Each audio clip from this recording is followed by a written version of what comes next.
The Assembly will hear an address by His Excellency Lazarus Chakwera, President of the Republic of Malawi and Commander-in-Chief of the Malawi Defense Force. I request protocol to escort His Excellency and invite him to address the Assembly.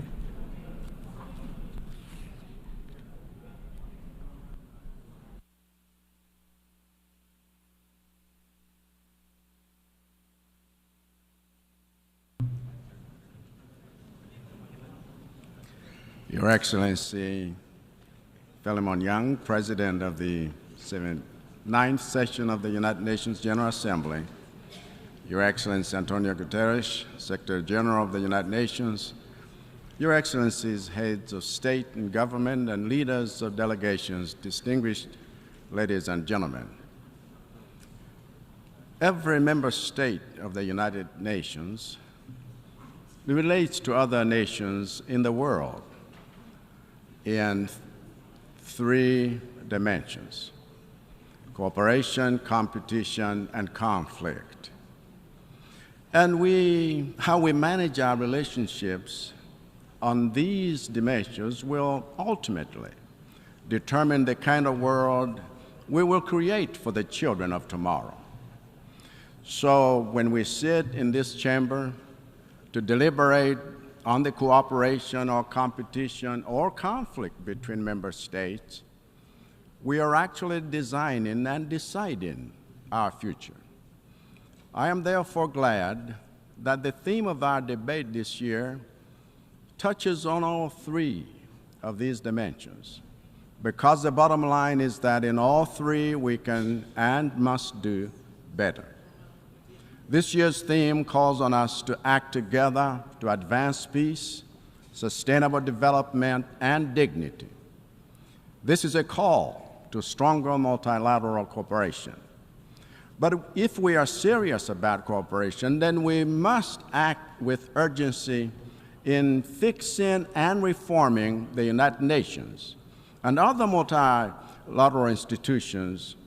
And one fix that we from Africa demand is for the United Nations to embrace democracy in the Security Council by giving 2 permanent seats to Africa with veto power.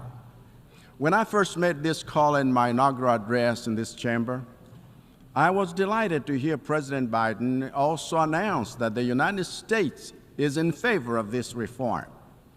Similarly, when I met President Xi Jinping of China 3 weeks ago, I was delighted to hear that he too is in favor of stronger representation of the interests of developing countries in the Security Council. So, Mr. President, the time to fix this is now. We need this fix to strengthen our voice on the issues that matter to us in Africa. In the 4 years that I have been president, I have declared state of national disaster every year because of climate change impacts that we cannot solve without multilateral cooperation. And for one of those years, I was chair of 2 development communities, namely the Southern Africa Development Community, SADC, and the least developed countries, LDCs. And I learned firsthand that no nation can survive a global crisis or develop in the face of shocks without strong multilateral cooperation to sustain it. Even this year, I see how challenging it has been for my country and for Malawians. Coming off the back of the state of national disaster that I declared last year to secure international cooperation in response to the devastation caused by Cyclone Freddy, I had to declare another state of natural disaster this year to secure international cooperation in response to El Niño weather conditions that have destroyed crops in 3/4 of the country's districts, leaving 1/5 of the Malawian population without enough food to last the year.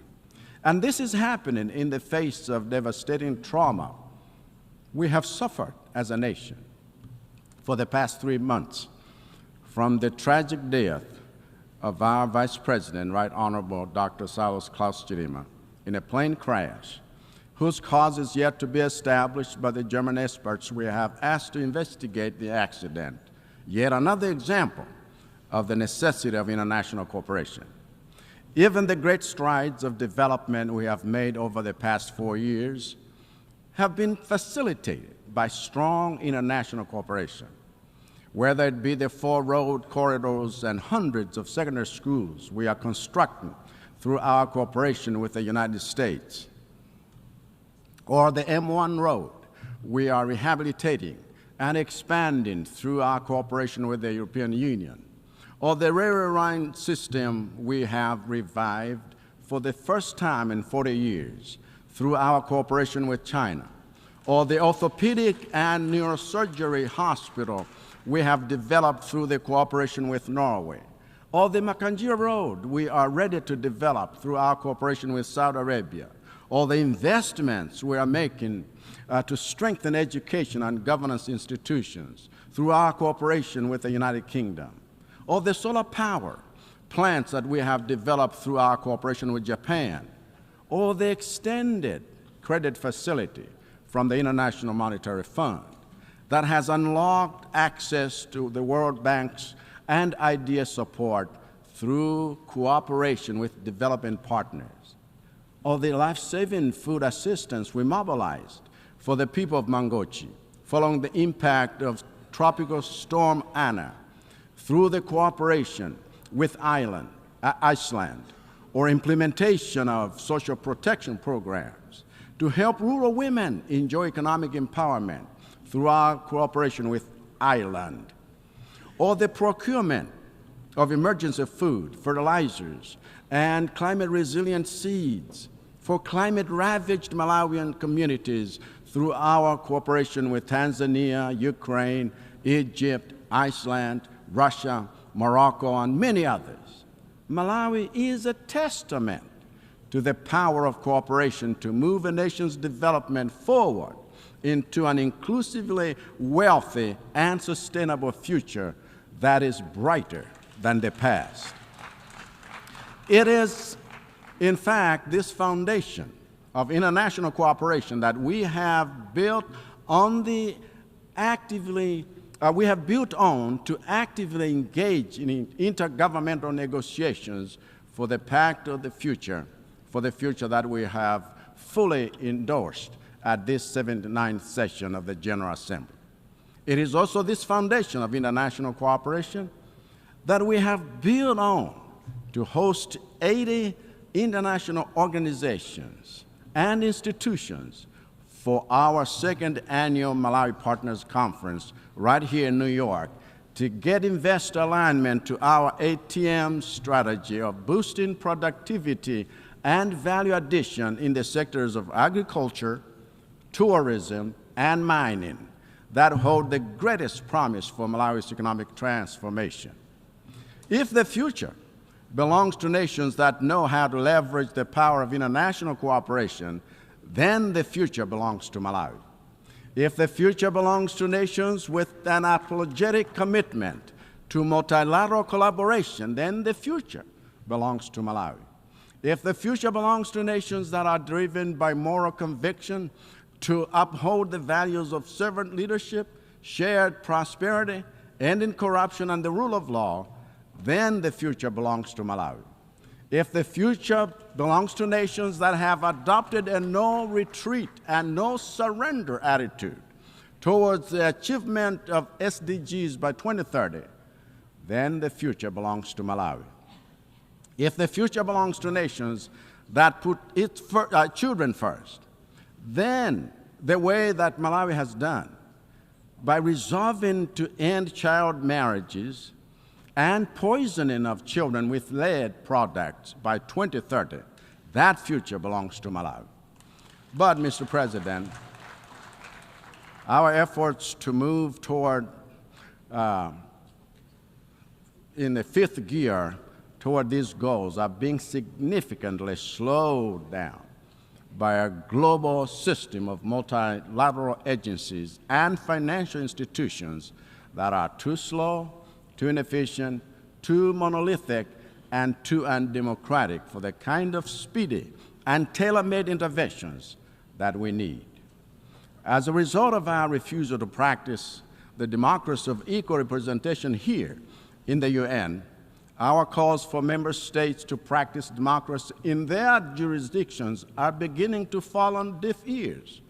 As a result of our refusal to honor climate financing pledges or link them to debt relief, the debt to GDP ratios in developing countries like Malawi are growing at alarming rates, posing a significant threat to global financial stability. If this is not fixed, those who keep us in a state of perpetual debt, when they have the resources to cancel those debts, should make no mistake, the spreading debt crisis in the developing world is a cancer that will make your own economies unsafe. So the time to fix this is now. Mr. President, I said that the second dimension of international relations is competition. And again, in this area, we all can and must do better.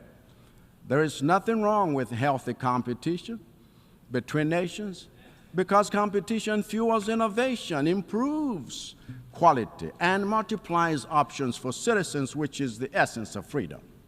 But as we have done in global sports, we must make competition between nations fair by regularly reviewing and revising the rules on which our international system is based, to ensure that the way nations compete and what they compete for is not rigged to disenfranchise some countries as we compete for natural resources, international markets, financial support, and the new technologies, which are currently skewed against the global South. Even with the era of artificial intelligence being fully upon us, I worry that the rules for regulating this arena are already being written to empower some nations and give them unfair advantages over others. We need more than a rules-based system. We also need the rules themselves to foster fair competition. Of course, what this means is that we need stronger governance institutions that can enforce fair rules for accessing education, markets, technology, financing, and natural resources. It is therefore my central contention, Mr. President, that the one place we must have strong governance is here. If governance is weak here, there will be no one to regulate the collaboration and competition between nations in an equitable manner. And it is this absence of equity that is at the root of unwinnable conflicts in Eastern Europe, in Palestine, in Eastern DRC, and counting. We need governance reform to make the United Nations stronger because the world needs a strong UN that can be good and peaceful, not a weak UN that can only be harmless. And we need it now. Thank you for your attention.